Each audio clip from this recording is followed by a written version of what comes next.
Muito bem, nós vamos meditar hoje na Palavra de Deus.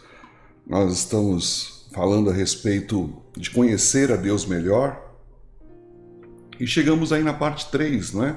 A parte 3 vai falar hoje sobre a glória do Senhor. Essa é a mensagem que nós temos para a gente poder meditar, não é? Se você estiver acompanhando, você sabe que você pode ler o texto aqui. A maioria, pelo menos, dos textos vão ser colocados aí para a gente poder estar acompanhando na tela aí do seu smartphone, do seu computador, né, da sua Smart TV, alguma coisa desse jeito. Onde você estiver acompanhando, né, você faça uso aí dos textos, anote se quiser, tá bom? Outra coisa também importante é que nós estamos transmitindo simultaneamente para o YouTube e o Facebook, não é? Eu gostaria muito que o pessoal lá do YouTube também desse aí um joinha, né?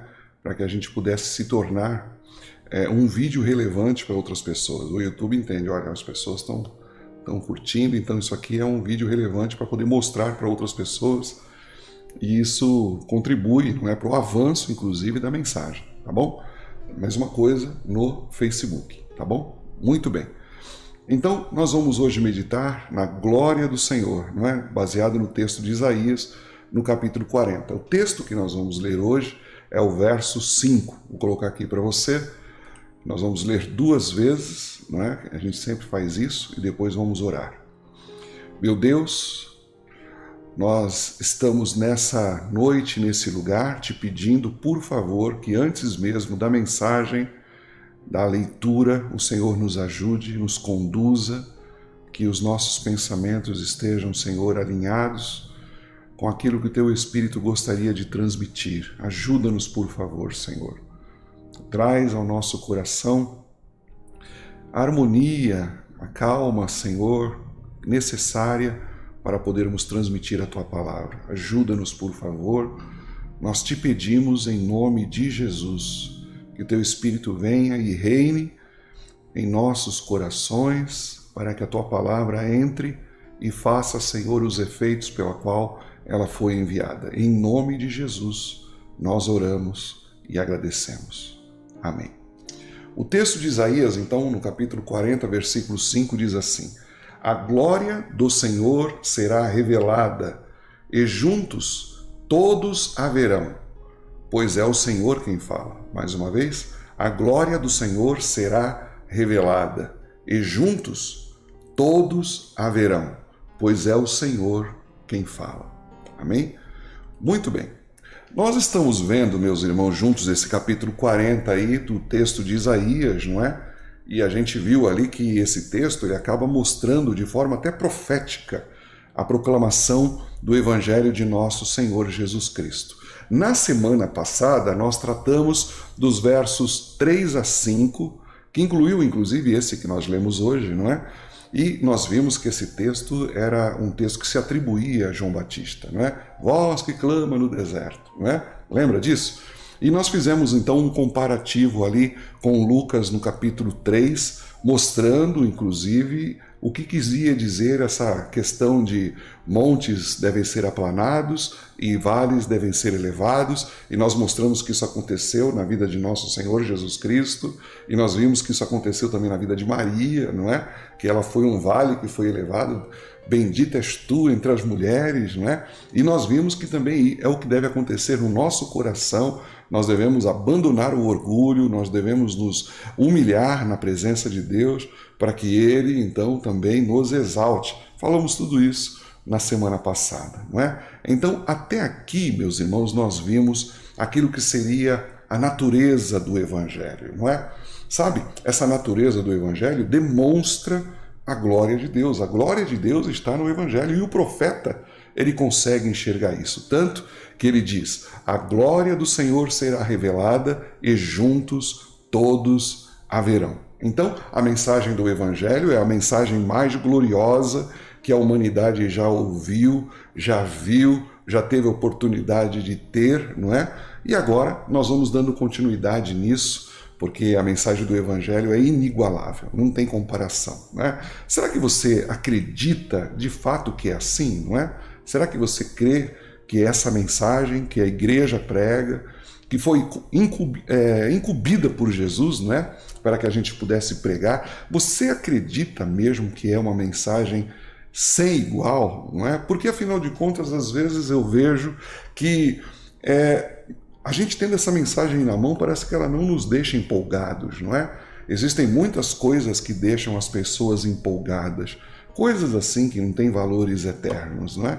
Eu vejo, por exemplo, pessoas, e vi isso no noticiário, não é? Porque agora vai sair, ou já saiu, não sei, o iPhone 14, não é? E as pessoas fazendo filas enormes para poder ser o primeiro a pegar, né? Porque isso as empolga, entende? Isso, elas não podem viver sem isso, não é? Então elas fazem aquelas filas quilométricas lá, esperando as grandes magazines lá nos Estados Unidos abrirem para que elas possam ter esse aparelho tão fantástico, não é?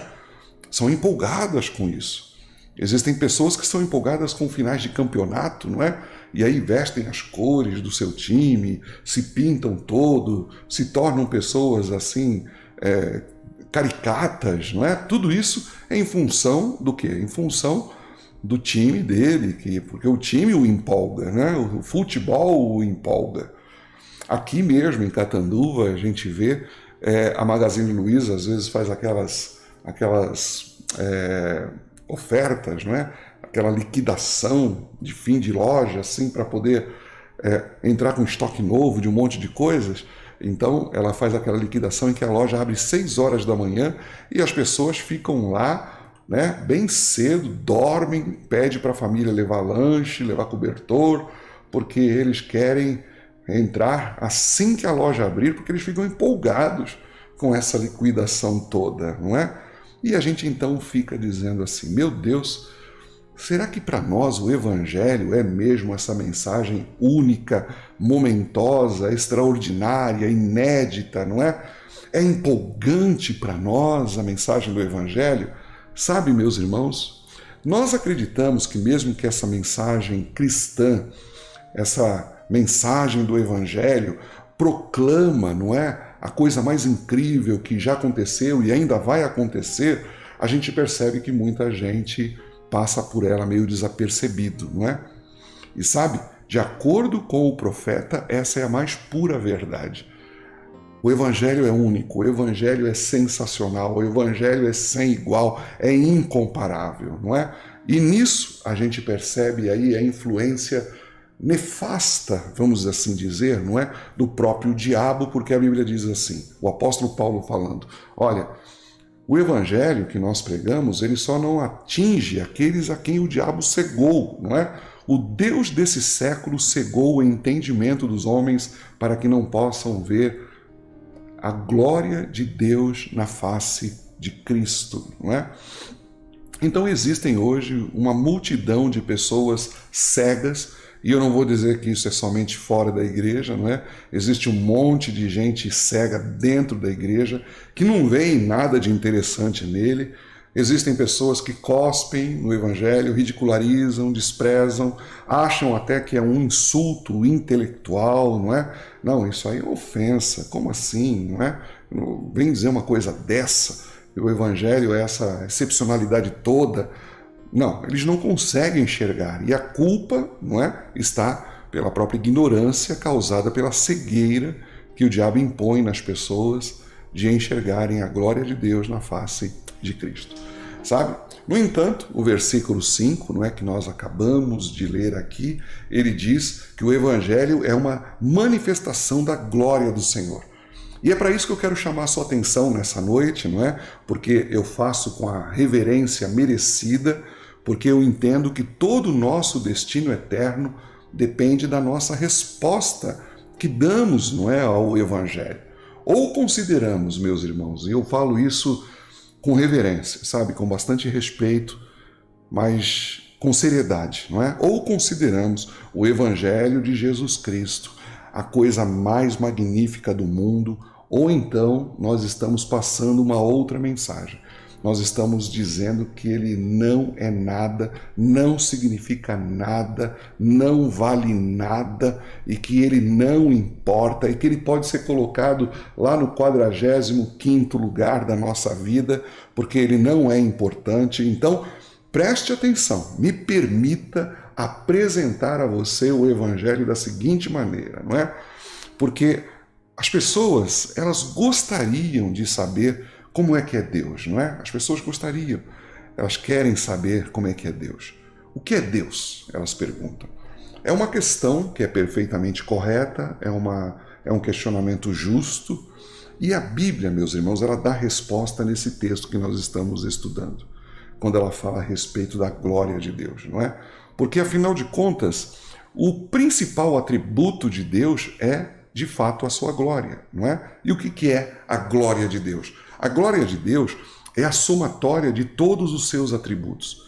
É a somatória da sua força, do seu poder, da sua sabedoria, da sua eternidade, da sua onisciência, da sua onipresença, da sua justiça, da sua retidão, da sua santidade, né? É a somatória de todos esses atributos que faz, então, aquilo que nós chamamos o atributo da glória de Deus.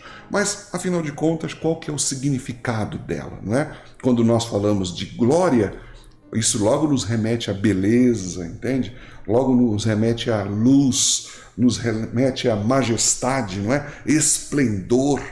Quando nós falamos de glória, remete à grandeza, não é assim? Ou seja, a glória de Deus por si só já é algo inefável.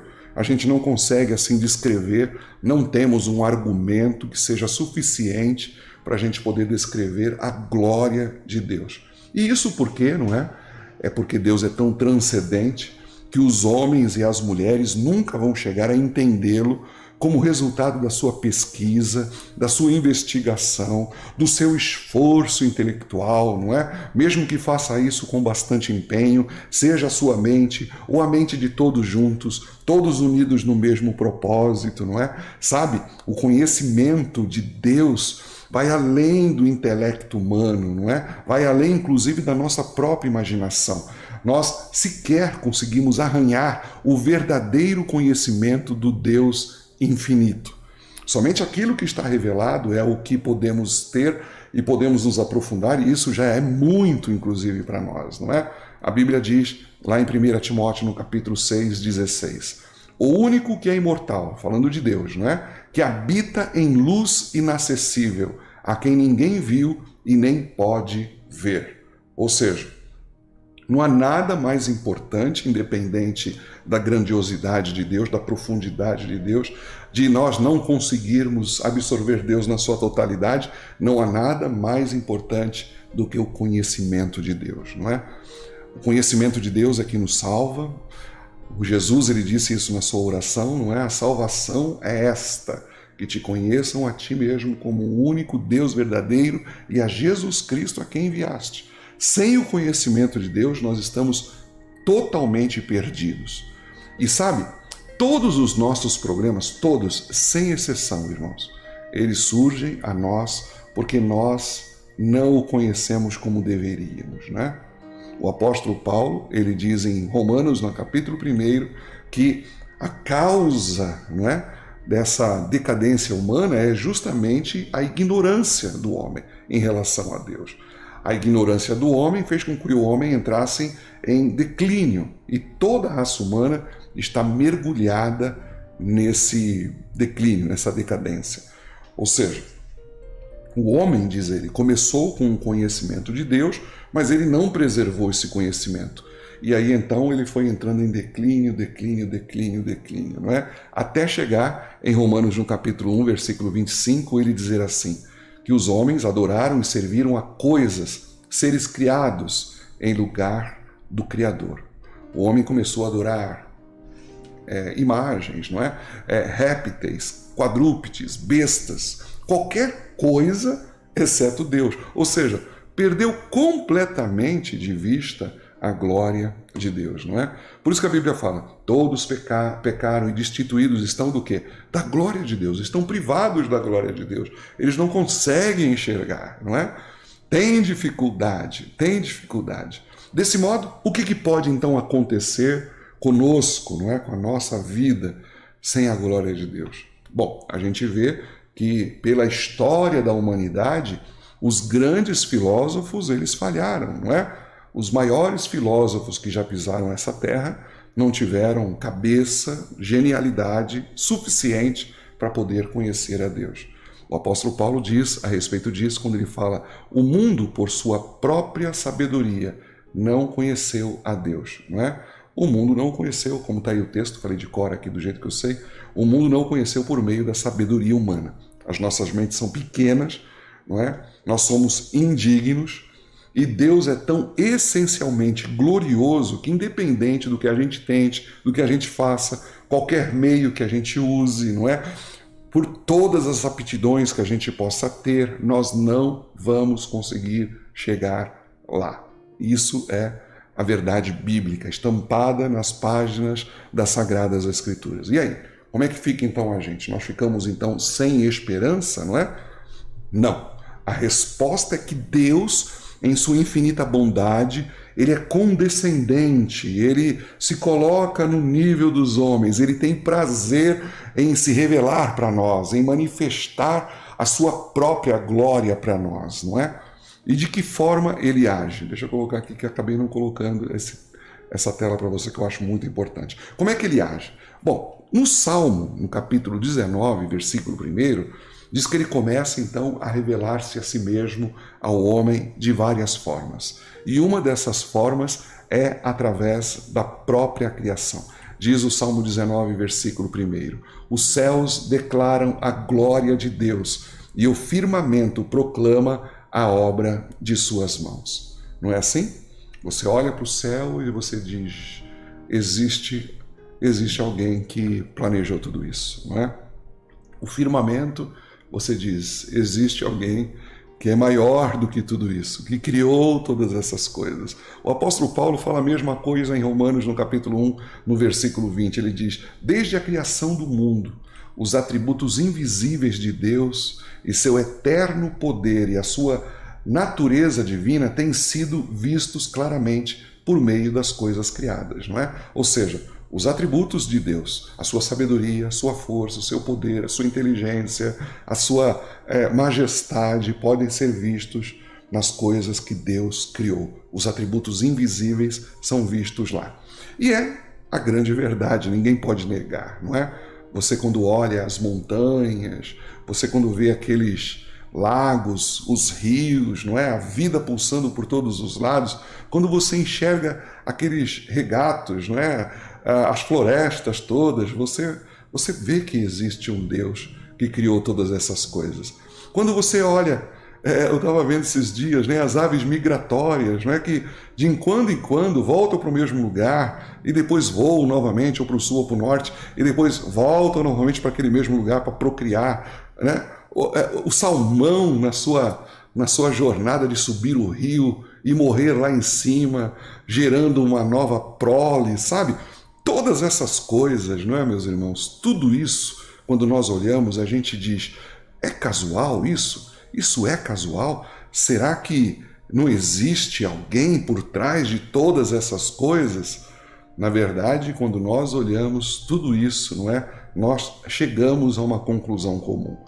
Existe, de fato, um Criador, não é? Existe porque a criação, ela revela a glória de Deus. Daquele que nos trouxe à existência, daquele que nos moldou, que trouxe equilíbrio, não é? Todos os dias têm o mesmo tempo, todas as estações têm o mesmo movimento, ou seja, existe alguém que sustenta o mundo no meio do nada, do vácuo do espaço. Existe alguém que o sustenta, e não somente sustenta o planeta, mas a todos sustenta, não é? Sabe, se nós tivéssemos olhos para ver e a gente pudesse pelo menos um pouquinho começar a ponderar, não é? E a meditar naquilo que é o mundo natural, nós veríamos Deus na natureza com muita facilidade, não é? O seu poder, a sua sabedoria, a sua grandeza. Por si só, o corpo humano já basta para a gente ser levado à fé de crer em Deus, não é? Pense, por exemplo, por um só momento, naquilo que é o olho humano. O olho humano é um instrumento fantástico, equilibrado, delicado, não é? Cheio de nervos, Com ele a gente consegue medir distância, a gente consegue medir volume, a gente consegue ver cores, a gente distingue, não é? Sabe, irmãos, será que isso foi produto da evolução, não é? Algo assim tão sofisticado como é o olho, evoluiu assim por acaso? Só o olho humano já revela a glória de Deus, não é? É aquilo que diz o texto dos Salmos. Os céus declaram a glória de Deus e o firmamento proclama as obras das suas mãos. A natureza está clamando por todos os lados, está pregando para a gente, não é? Está falando a respeito de Deus. E quando você pega uma simples flor, e você pega ali uma simples pétala, não é? Eu não sei se você já teve essa oportunidade de ver todas aquelas ranhuras, todo aquele projeto, sabe, irmãos? Não dá para você olhar aquela simplicidade que é ao mesmo tempo simples e complexa, porque só Deus consegue fazer algo dessa beleza, não é? E a gente percebe que ali está a arte de Deus, o Criador eterno, não é? Sabe? Mas não para aí. A gente também consegue enxergar a glória de Deus na própria história. Se você tiver olhos para ver, você vai notar a história manifestando a glória de Deus exatamente como a gente vê na criação. Quando a gente olha a história dos homens poderosos, não é? Grandes reis que formam depois grandes impérios e tem dinastias assim, não é? Que vai levando de um filho para o outro e vai fazendo aquela dinastia. E a gente percebe então a ascensão e a queda de impérios e dinastias enormes, não é? O que a gente enxerga ali? A gente enxerga a glória de Deus. Desde o início da humanidade, não é? Tudo a gente percebe que o homem faz com essa autoconfiança, que quer se assenhorar do mundo, se assenhorar das pessoas. Você vê isso, inclusive, quando na Bíblia Sagrada ela fala a respeito da construção da Torre de Babel, não é? As pessoas queriam tocar o céu, queriam ser deuses. Até hoje é desse jeito, não é? Você vê na história da humanidade, reis, imperadores, eles se achavam assim tão maravilhosos que eles exigiam que as pessoas o adorassem, exigiam adoração, e de repente, não é? Esse Deus humano, esse rei, Deus, não é? De repente, pum, sucumbia, não é? Não é assim toda a história? Ascensão e queda de dinastias, de poderes, de nações. E o que diz a Bíblia a respeito disso, não é? Você vai ver lá no próprio texto de Isaías que nós estamos lendo, capítulo 40, no versículo 15, diz assim: as nações são como gota que sobra no balde, são como pó que resta na balança, não é? O que você faz quando você lava o quintal, aí você vê lá uma gotinha no balde, o que você faz? Você joga fora, não é? Antigamente as pessoas pesavam grãos em balanças, pratos de balança, e aí quando tirava aquele grão, ficava aquele pó. O que ele faz com aquele pó? Joga fora, não é? É assim, sabe? As nações não são nada. Os grandes impérios não são nada. O poder dos poderosos não são nada, porque até o poder dos poderosos foi dado por Deus a eles, não é? Ou seja, nada mais é do que Deus manifestando a sua glória na história da humanidade. Do mesmo modo, também a gente encontra a manifestação da glória de Deus, meus irmãos, quando a gente vê a história de Deus e da humanidade no Antigo Testamento, não é? Sabe, não tem nada mais triste do que a gente ouvir irmãos e às vezes pessoas ditas cristãs dizendo assim: olha, o Antigo Testamento não tem nada a ver, não é?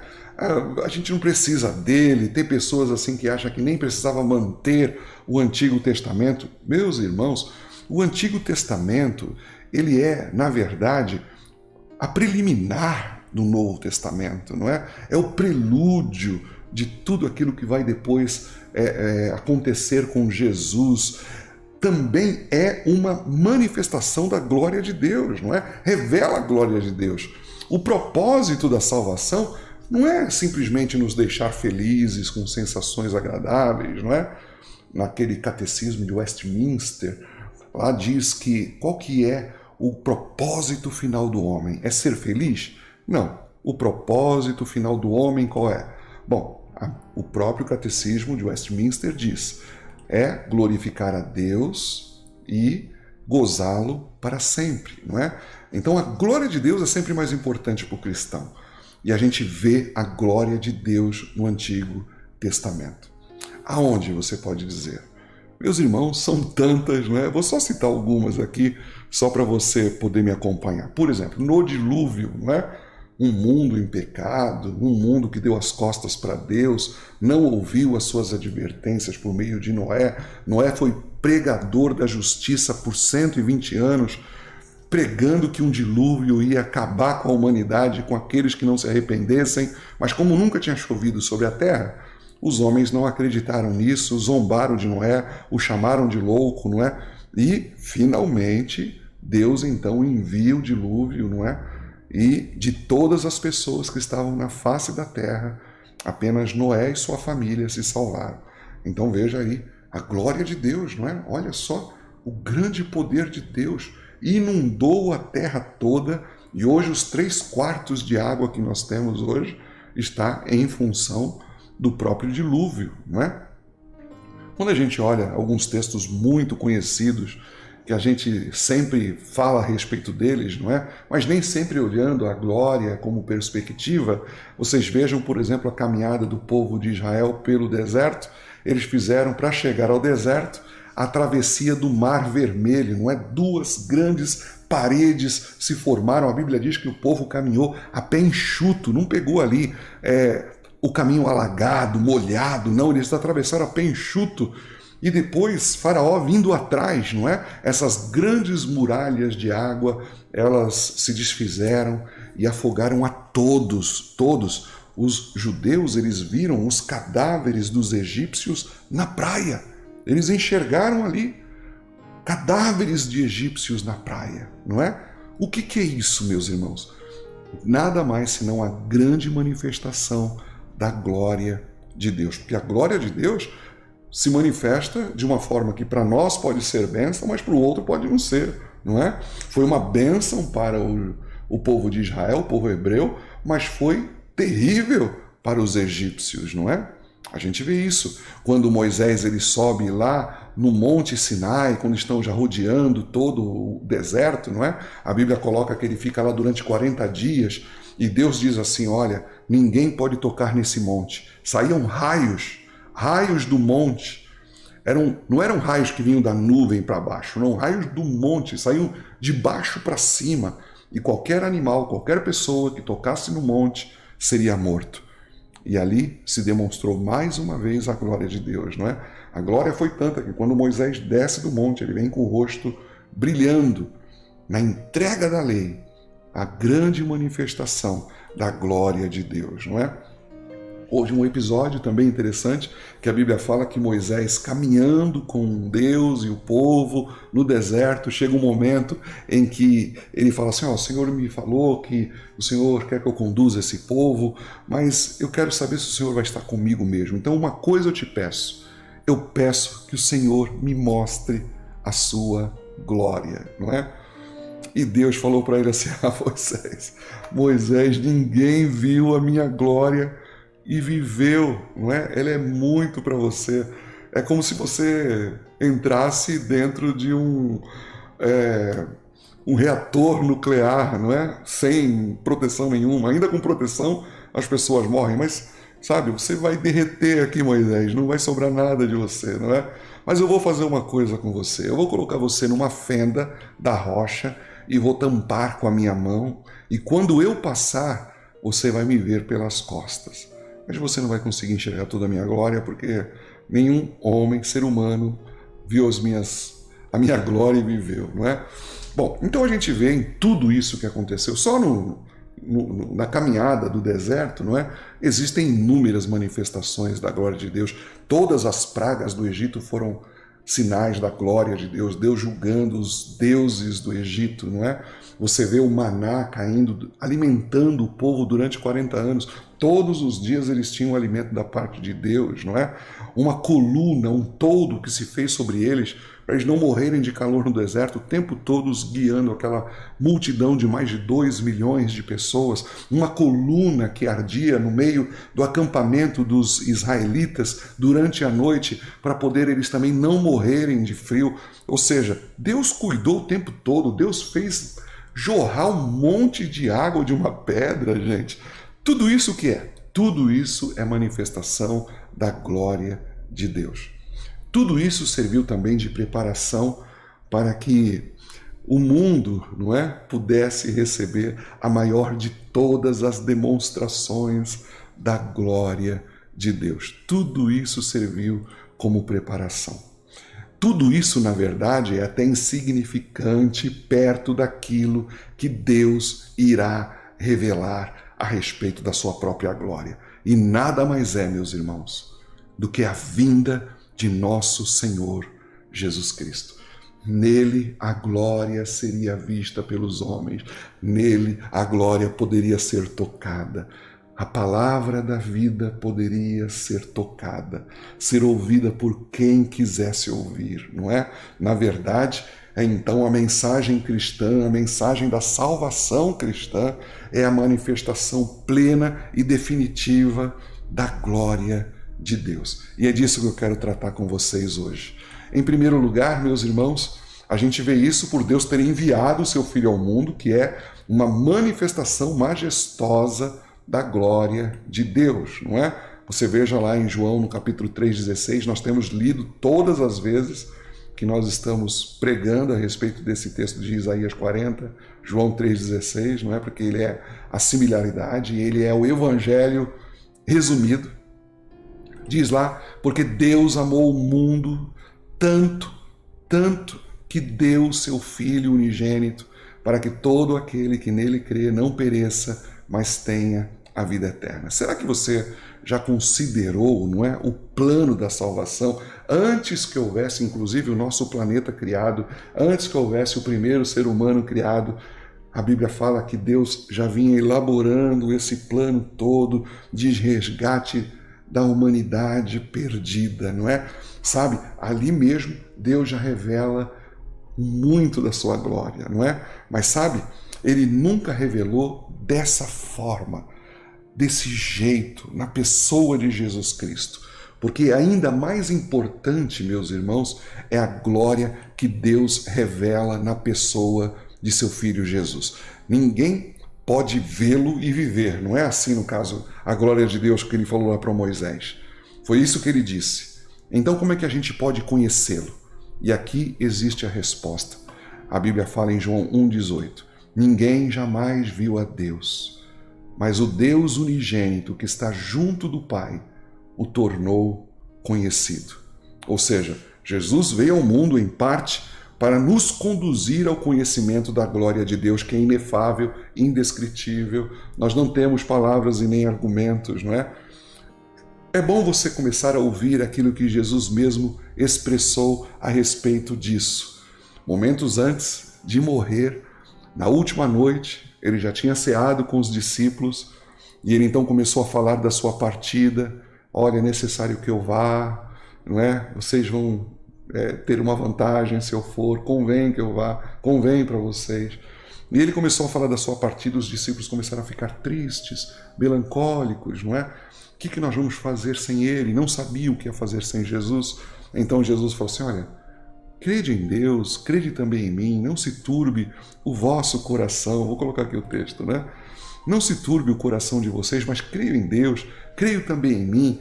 Aí ele começou dizendo, o texto vocês conhecem, né, de João 14, olha, na casa de meu pai há muitas moradas, se não fosse assim eu vou-lo teria dito, pois vou preparar-vos lugar. Lá tem lugar, eu vou preparar lugar para vocês. Mas se não tivesse, eu diria para vocês.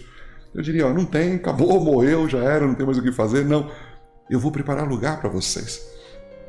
E quando eu fizer isso, eu vou voltar para que onde eu estiver, vocês estejam comigo. E ele começou a discorrer a respeito dessas coisas, tentando consolar o coração dos discípulos, não é? No versículo 8, Filipe então toma a palavra e solta então essa pérola, não é? Diz assim, Senhor, mostra-nos o Pai e isso basta.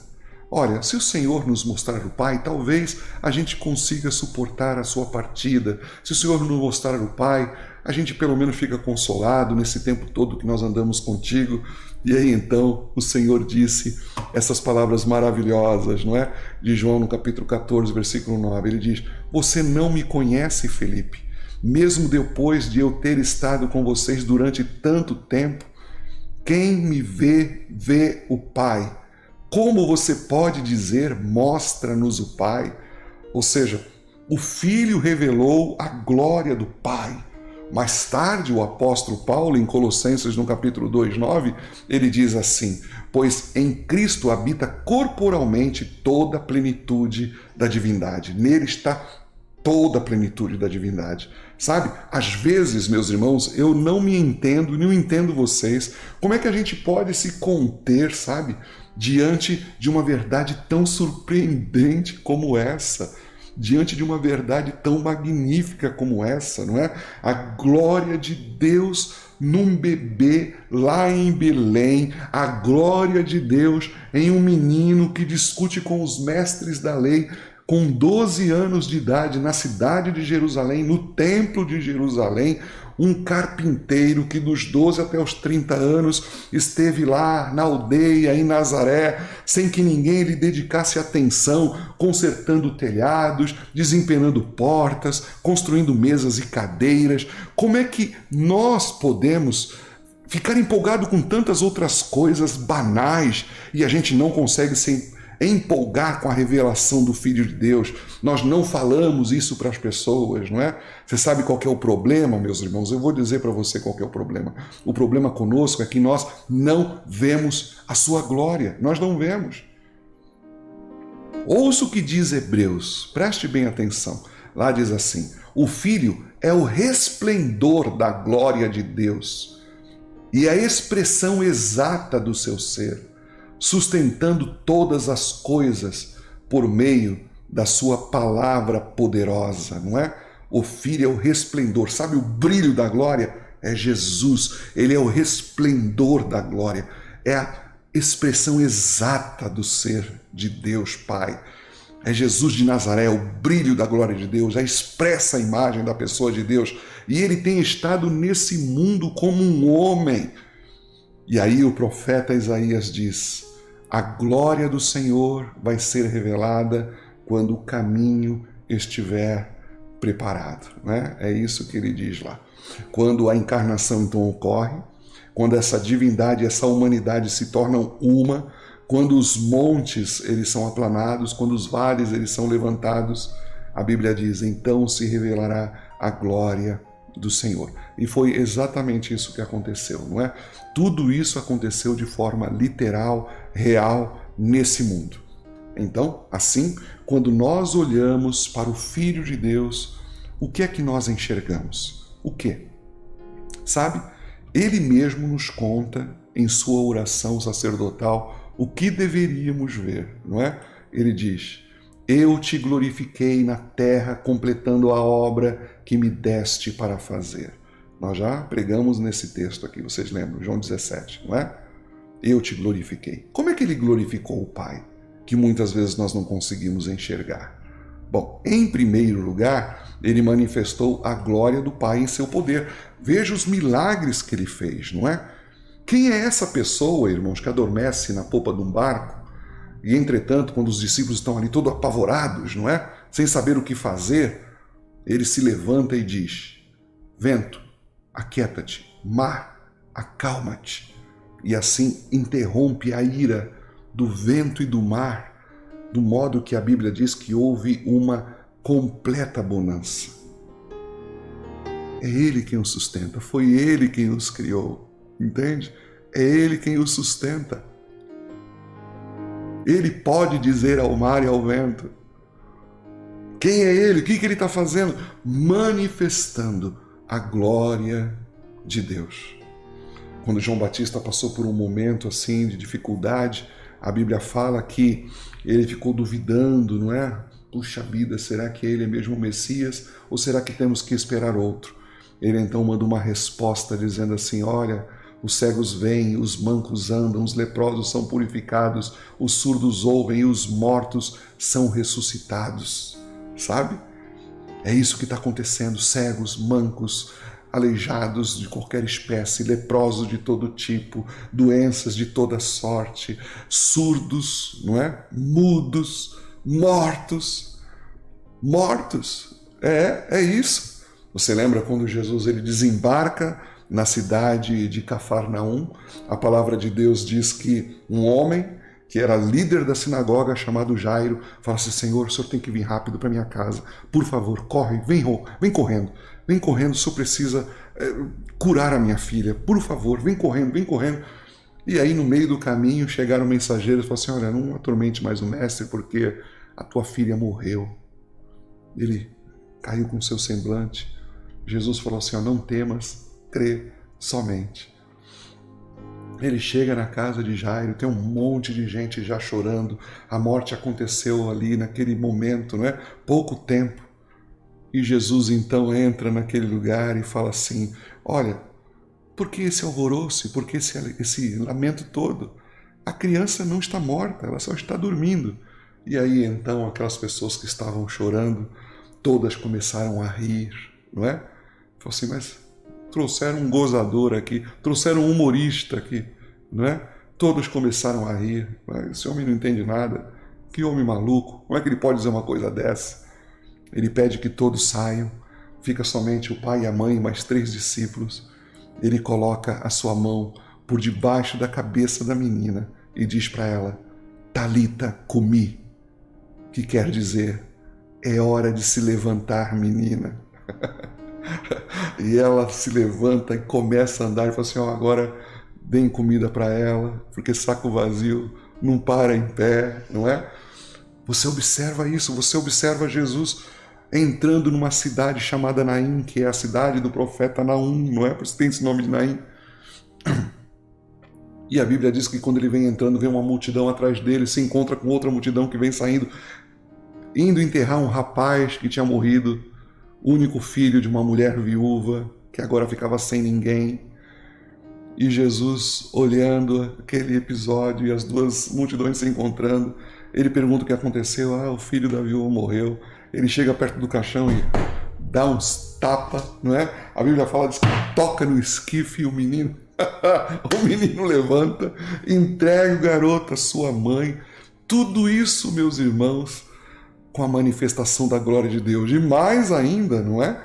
Você veja, por exemplo, também aquilo que aconteceu com Lázaro. Lázaro morre, é sepultado, está 4 dias nessa mesma condição. E a Bíblia Sagrada então diz que quando Jesus chega, ele pede para poder remover a pele. Fala assim: Senhor, já tem 4 dias, o corpo já entrou em estado de decomposição.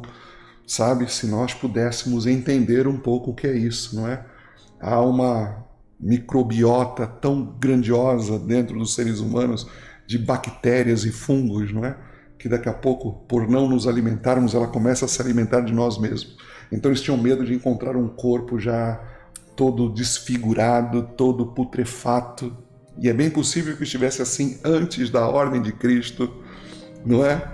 Mas o que acontece? O Senhor Jesus olha para aquela situação e diz: Lázaro, sai de fora! E a Bíblia diz então que ele veio ali pulando todo enfaixado. O Senhor desatai-o e todos ficaram maravilhados, porque ele manifestou a glória de Deus. É ele que é o sustentador de tudo que existe, de toda a vida que existe. Entende? Em segundo lugar, ele também manifestou a sua glória, mostrando também a santidade de Deus, não é? Na sua própria santidade. Nele não havia pecado, na sua boca não havia dolo, não havia má intenção. Às vezes nós falamos coisas com a intenção de ferir, de machucar, mas ali na boca de Jesus nunca houve dolo, não havia pecado, não é? E o diabo de todas as formas o tentou com todo tipo de tentação, sem reservas nenhuma, não é? O atacou com tudo que tinha. E a Bíblia diz que o Senhor Jesus o silenciou apenas com o uso da palavra. Ele citou: está escrito. Está escrito o quê? está escrito que nem só de pão viverá o homem, mas de toda palavra que sai da boca de Deus. O que está escrito? Está escrito o quê? Não tentarás o Senhor teu Deus, ele disse para o diabo. O que mais? Somente ao teu Deus adorarás e somente a ele prestarás culto. A Bíblia diz então que o diabo teve que se retirar, não é? A santidade de Jesus manifestou a glória de Deus, a própria santidade de Deus, não é?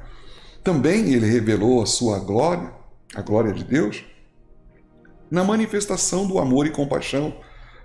Ou seja, você quer saber como que Deus é? Você quer saber? Olhem para o Filho. Ele sempre teve tempo para poder se dedicar a uma situação de necessidade, de sofrimento, não é? Eu lembro que ele, quando desceu do monte, ele entrou na cidade, a Bíblia fala que veio um centurião e falou assim: Senhor, eu tenho em casa um servo meu que está sofrendo terrivelmente, vai morrer se não for feito nada. Ele falou assim: eu vou lá, vou curá-lo, não é? Ele tem essa disposição, o Pai tem, irmãos. Ele tem tempo para se dedicar à nossa necessidade, tem tempo para poder se dedicar ao nosso sofrimento. A Bíblia diz que um dia Jesus ele foi até o templo e lá ele encontrou um cego de nascença, não é? E ali mesmo ele curou aquele homem. Outro dia a Bíblia diz que uma pobre mulher que tinha uma filha sofrendo terrivelmente endemoniada, a Bíblia fala que ela veio suplicando e o Senhor então parou para poder dar a ela a atenção que ela queria. E a Bíblia diz: olha, mulher, a tua fé te salvou. Você vai receber muito mais do que a cura da sua filha, você também vai receber a salvação. A Bíblia fala que também quando ele estava passando pelas partes, os arredores ali de Jericó, um homem cego pelo caminho, chamado Bartimeu, ouviu que era Jesus que estava passando, saiu gritando, meio sem orientação, apenas ouvindo a multidão e dizendo: filho de Davi, tem misericórdia de mim. E aqueles discípulos e a multidão falaram assim: cala a boca, você está perturbando, não é? Fala mais baixo. E ele mais alto dizia. O Senhor parou, olhou para ele: que queres que eu te faça? E ele disse: Senhor, eu quero ver. E o Senhor: então veja. As mulheres traziam os seus filhos pequenos para colocar no colo de Jesus, para Jesus colocar sobre elas a sua mão e abençoá-los. Os discípulos falaram assim: não, essas crianças aqui atrapalham, perturbam, elas não sabem ficar quieta, elas falam demais, não tem volume, né? Não tem um botão de volume para a gente baixar a voz delas, elas ficam falando alto e o Senhor não consegue se expressar direito. O Senhor falou assim: opa, não faça isso. Não as repreendam, deixem elas vir a mim, as crianças, porque delas é o reino dos céus, não é? E então pegava no colo, as abraçava, as abençoava. Ah, meus irmãos, o que ele estava fazendo em todas essas coisas? Ele estava revelando Deus. É assim que Deus é. Quem me vê, vê o Pai. Quem me vê, vê o Pai. A gente vê nele essa preocupação, esse cuidado, esse amor, esse carinho com pessoas destroçadas, pessoas sem fama, não é? Pessoas completamente miseráveis, desaventuradas, feridas, pecadoras de todos os tipos. Mas sabe, eu quero que você me permita a chegar à mais magnífica e definitiva de todas as manifestações da glória de Deus. Não é só a glória de Deus revelada no envio do Filho, na encarnação, como um bebê, nos milagres, na santidade, no cuidado, mas a manifestação suprema dessa glória no ato salvífico, daquilo que trouxe especialmente Jesus a esse mundo e a forma como isso aconteceu, que foi nada mais, nada menos do que a sua morte de cruz. Mas como é que a gente vê a glória de Deus na cruz, nesse ato tão horrendo, nesse espetáculo tão grotesco, não é? Como é que a gente vê a glória de Deus ali? Sabe, irmãos, ali a gente vê a sabedoria de Deus. A glória de Deus, eu falei, não é? Consiste em todos os seus atributos. E ali na cruz a gente vê a sabedoria de Deus. Aí você pode perguntar assim: como? Como isso? Bom, o grande problema, o terrível problema de todos os homens e mulheres, na verdade, é o problema do pecado. O homem se desconectou e toda a humanidade assim seguiu desde o início, sabe? Meus irmãos, de fato, a história da civilização, a história da humanidade, num certo sentido, nada mais é do que a história do empenho humano para poder lidar com o seu problema de pecado. A civilização é marcada pela tentativa, não é? De produzir felicidade, de produzir paz, de produzir concórdia entre as pessoas, tentando tornar, de alguma forma, meus irmãos, um pouco a vida harmoniosa, não é? Esse tem sido a missão dos filósofos, não é? Essa tem sido a missão dos estadistas, dos políticos, homens e mulheres, pensando o tempo todo como é que a gente pode, de alguma forma, desenvolver um modo de vida que seja suportável para nós. Contudo, eles nunca resolveram o problema na sua origem. Eles ficam tentando tratar isso na periferia, sabe? Nos sintomas. E ficam fracassando de forma muito drástica, trágica até. Até hoje a gente percebe os homens, não, o nosso problema é a educação, não, o nosso problema é o nosso sistema de governo, não, o nosso problema é segurança, não, o nosso problema é mais leis, não, o nosso problema é mais ciência, não, o nosso problema é mais dinheiro.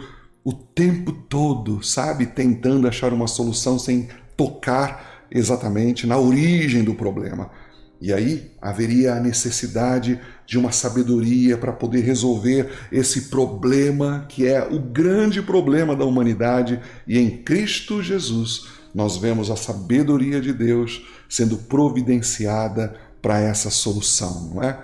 1 Coríntios, no capítulo 1, versículos 23 e 24, diz assim: nós, porém, pregamos a Cristo crucificado, o qual, de fato, é escândalo para os judeus e loucura para os gentios, mas para aqueles que foram chamados, tanto judeus como gregos, Cristo é o poder de Deus e a sabedoria de Deus. É isso que diz o texto, não é? Sabe? Os judeus, quando ouviam falar que Cristo era o Messias e estava na cruz, falavam: como assim? O nosso Messias na cruz? Você está maluco? Isso é um escândalo. Para os gregos, saber que um Deus também foi crucificado era uma loucura, não é? Mas tanto para gregos como para judeus que aceitaram a Cristo Jesus, entenderam que Cristo é o poder de Deus e é a sabedoria de Deus. O problema do pecado pesou na mente do Deus Todo-Poderoso, irmãos. E como resolvê-lo? Ele planeja, então, o maior plano de resgate já visto, não é? Que perfeição em todos os pontos. Você consegue perceber como é que ele fez, não é? Você consegue perceber? Sabe, o problema era exatamente esse. Como é que homens e mulheres podem ser perdoados por um Deus santo, por um Deus sagrado? O que pode ser feito pela humanidade perdida em sua natureza, não é? Porque o problema está lá na sua natureza. É aquilo que disse Jeremias, lá no capítulo 13, versículo 23. Ele diz assim: será que o etíope ele pode mudar a cor da sua pele? Ou será que o leopardo pode tirar as suas próprias pintas, não é? Então o que pode ser feito? E aqui está a sabedoria de Deus. Enviarei o meu próprio filho, enviarei o meu único filho. E o Filho de Deus veio. E nele a natureza humana estava agora ligada ao divino e ao eterno. E ele foi feito então Deus perfeito e homem perfeito. Ele assume a natureza humana e assim é capaz de redimir, de levantar a raça humana. Lá na carta escrita aos Hebreus, diz assim no capítulo 2, versículo 10. Ao levar muitos filhos à glória, olha só, levar muitos filhos à glória, convinha que Deus, por causa de quem e por meio de quem tudo existe, que é Jesus, tornasse perfeito, mediante o sofrimento, o autor da salvação deles. Que perfeição, meus irmãos! Quem teria pensado tal coisa? Os anjos não sabiam desse plano, os anjos não tinham noção do que Deus iria fazer. E assim, por dizer, não é? Deus precisa tornar-se homem para que a palavra ela possa ser materializada, para que ela se torne carne, para que ela habite entre nós. Foi isso exatamente o que aconteceu, não é? Essa é a sabedoria de Deus numa faceta da sua glória, aonde se demonstra um plano maravilhoso sendo formado de forma perfeita, de forma incrível, não é? Gloriosa, gloriosa. Em segundo lugar, como é que a cruz ela pode manifestar assim a glória de Deus? Pensem agora na manifestação do poder de Deus, não é? Porque Jesus estava ali combalido, retalhado, completamente sem forças, não conseguiu carregar a cruz, precisou ser ajudado, não é verdade? Mas sabe, espiritualmente falando, ele venceu o diabo, ele expôs principados e potestades, ou ele os envergonhou em si mesmo, não é? Ele cravou o escrito de dívida, a Bíblia diz, ele venceu tudo aquilo que de alguma forma mantinha os homens escravizados, venceu a morte, tudo aquilo que de alguma forma se tornava um obstáculo para o homem poder se encontrar com Deus, manter contato com Deus, não é? Cristo lidou com todos. E aí a glória de Deus foi revelada no poder manifesto na cruz do Calvário. Dá para você entender isso, não é? Agora, pensem na glória de Deus revelada em Cristo ali no caminho da salvação, não é? Já houve uma manifestação da santidade, da retidão, da justiça, da forma como você consegue enxergar aqui. Por que será que o Filho de Deus ele veio a nós, não é? Essa é uma pergunta. Por que ele teve que se tornar um bebê? Por que ele teve que viver essa vida ilibada, reta, trabalhando inclusive como um carpinteiro na aldeia de Nazaré? Por que ele teve que fazer isso? Por que ele teve que chegar ao ponto de transpirar grandes gotas de sangue lá no Getsêmani? Por quê? Por quê? Por que tinha que ser assim? Por que ele teve que suportar o cuspe na face, o tapa no rosto, a cruz de espinhos, os cravos nas mãos, o carregar a cruz? Por quê? Porque ele suportou o abuso. Por quê, meus irmãos? Só existe uma resposta.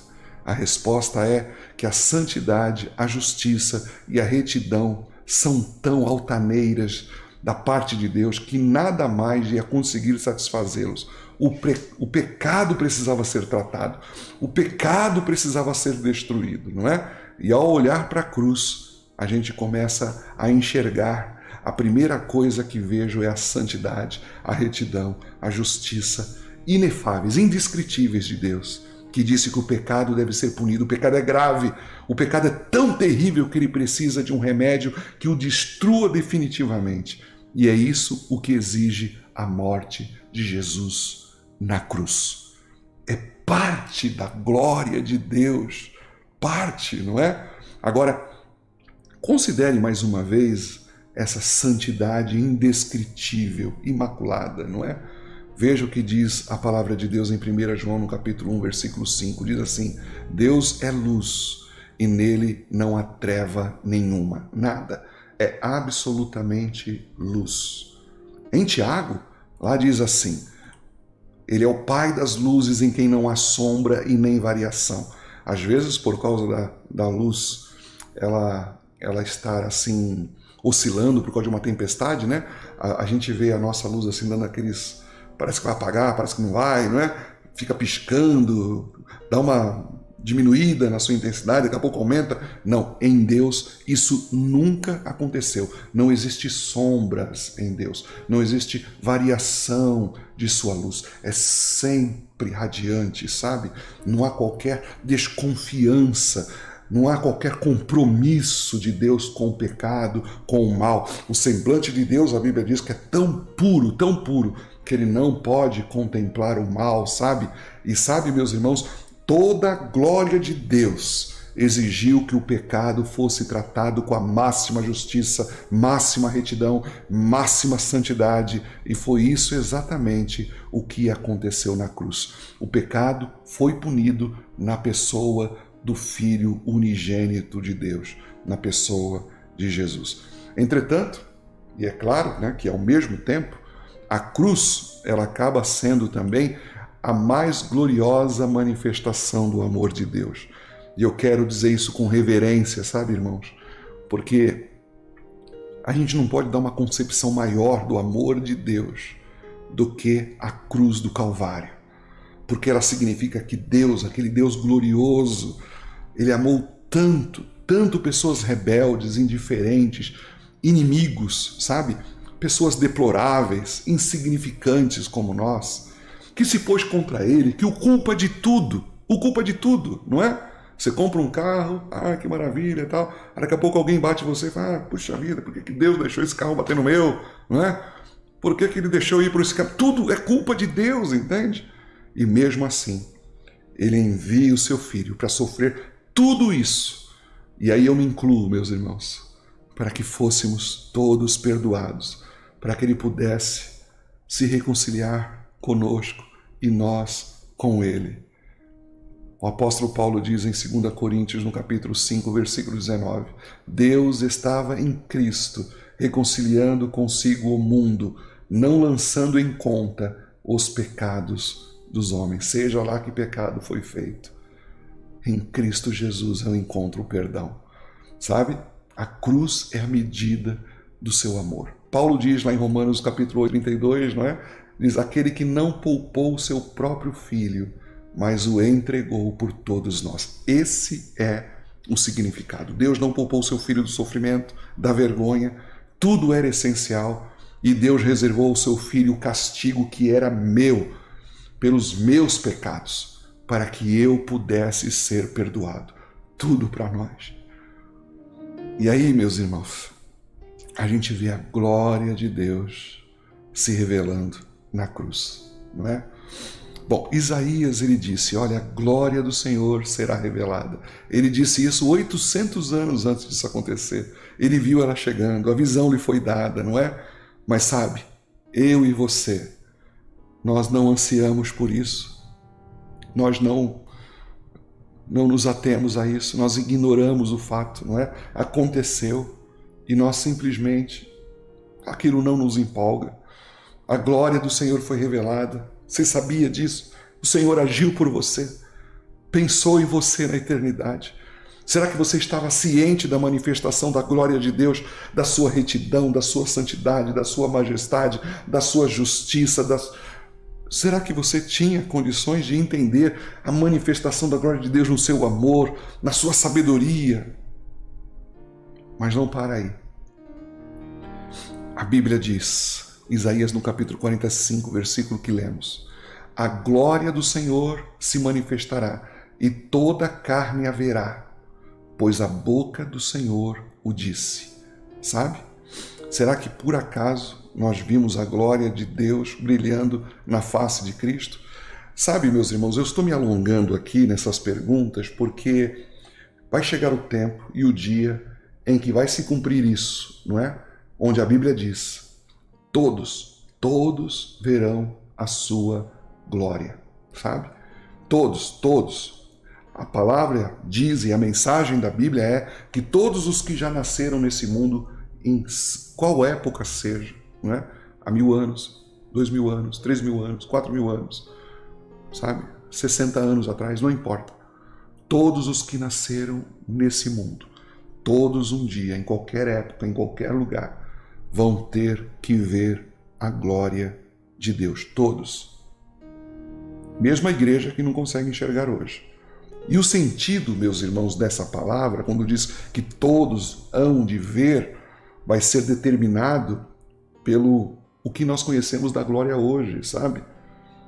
Se nós temos visto a glória de Deus hoje, a glória no Filho de Deus, na salvação, esse dia em que a glória de Deus vai se manifestar para todas as pessoas que já nasceram nesse mundo, não é? Vai ser algo ansiado, vai ser motivo de ansiedade, de desejo. Eu quero, não é? É um dia que vai significar o fim do pecado. É o dia em que nós não vamos mais viver na presença do pecado. É um dia que a verdade reinará. Acaba-se toda a vergonha, todo o sofrimento. É o fim de toda agonia, sabe? Esse é o dia em que a glória do Senhor, quando se manifestar, vai trazer para aqueles que conseguem enxergar a glória de Deus hoje. Nós vamos usufruir dessa eternidade para todos sempre, a glória para todos sempre. No entanto, a Bíblia diz que também muitas pessoas que estão nesse mundo, que não viram a glória, não a perceberam, não é? A Bíblia diz que vai ser um dia terrível. Lá no texto de Apocalipse 1:7 diz assim: todo olho o verá, até mesmo aqueles que o traspassaram, até aqueles que o abusaram, até aqueles que cuspiram nele, até aqueles que o crucificaram, até aqueles que zombaram dele na cruz. Todo olho verá, até mesmo aqueles que o traspassaram. E sabe, esse dia vai ser um dia terrível. A glória do Cordeiro não vai ser boa para eles. Lembra como eu falei lá no tempo do Egito, não é? A glória de Deus foi uma bênção para o judeu, mas foi terrível para os egípcios, não é? E a glória de Jesus vai ser terrível para um monte de gente, meus irmãos. Apocalipse no capítulo 6, no versículo 16, diz assim: eles vão gritar às montanhas: caiam sobre nós, nos escondam da ira do Cordeiro, nos escondam dessa glória. Meus amados irmãos, eu não estou aqui para assustar vocês, não é? Mas eu quero dizer isso para você. A glória do Senhor em toda a sua perfeição tem sido revelada na pessoa de Jesus. E ela é para mim, ela é para você. Não é uma questão teórica, sabe? É uma mensagem pessoal. É você que tem que enxergar com os olhos da fé a glória de Deus na face de Cristo, não é? E a única maneira pela qual você pode ser perdoado está na crença do conhecimento de que Cristo, o Filho de Deus, veio ao mundo para poder arcar com os pecados que nós cometemos. Ele morreu por nós. Tal realidade acaba nos convidando então a nos renunciar do pecado, a se entregar para Ele. Isso significa então que Deus vai nos dar uma nova vida, um novo começo, nos tornar filhos deles e, por fim, a própria glorificação, não é? Então, entendam que a glória de Deus e o caminho da salvação estão nele, em Cristo Jesus. Confiem nisso e em nada mais, e vocês permanecerão em sua presença por toda a eternidade. No futuro próximo, a aparição de Cristo Jesus vai representar por si só a completa condenação de todos os incrédulos, de todos os ímpios. E assim será, porque Deus não pode fazer mais nada. Não há nada que Deus possa fazer sobre a salvação da humanidade. Ele já revelou a sua glória e as pessoas não viram. E não acreditar nessa mensagem, não se entregar, significa que você vai ter que comparecer diante daquele julgamento, não é? Por si só. Não vai ter moita para você se esconder. Sabe? Meus irmãos, a glória do Senhor tem sido revelada. 2 Coríntios, no capítulo 4, versículo 6, diz: pois Deus que disse, das trevas resplandeça a luz, Ele mesmo brilhou em nossos corações, para a iluminação do conhecimento da glória de Deus na face de Cristo. Entenda isso. Comecem a exultar diante de tal verdade. E então, um dia, você vai usufruir da glória na sua exata forma de ser. Citando aqui de cor, 1 João no capítulo 3, ele diz assim: amados, agora somos filhos de Deus, mas ainda não é revelado aquilo que havemos de ser. Mas sabemos que quando Ele se manifestar, seremos semelhantes a Ele, porque assim como Ele é, o veremos. Mas hoje, eu vislumbro Jesus na cruz. Eu vislumbro Jesus na encarnação. Eu vislumbro a glória de Deus nos milagres, no sacrifício feito. Eu vislumbro a glória de Deus na sua santidade. E você? Ore comigo, em nome de Jesus. Deus bendito e santo, nós oramos nessa noite. Glórias sejam dadas a Ti, Senhor. Como disse João, Deus nunca foi visto por ninguém, mas o Deus unigênito revelou para nós a sua glória e vimos a sua glória como a glória do unigênito do Pai. Ó Deus, louvado seja o teu nome, Senhor. Bendito seja o teu nome glorioso. Nós queremos, Senhor, sempre, sempre nos empolgar com o fato da tua glória se manifestar na pessoa de Cristo Jesus. Glórias sejam dadas a ti, glórias sejam dadas a ti. Tu mereces o nosso louvor, a nossa adoração, a nossa rendição, Senhor. Glórias sejam dadas a ti, Senhor. Bendito é aquele que enxerga a glória de Deus na face de Cristo, que não foi cegado pelo Deus desse século, que não se tornou uma pessoa alienada da glória de Deus.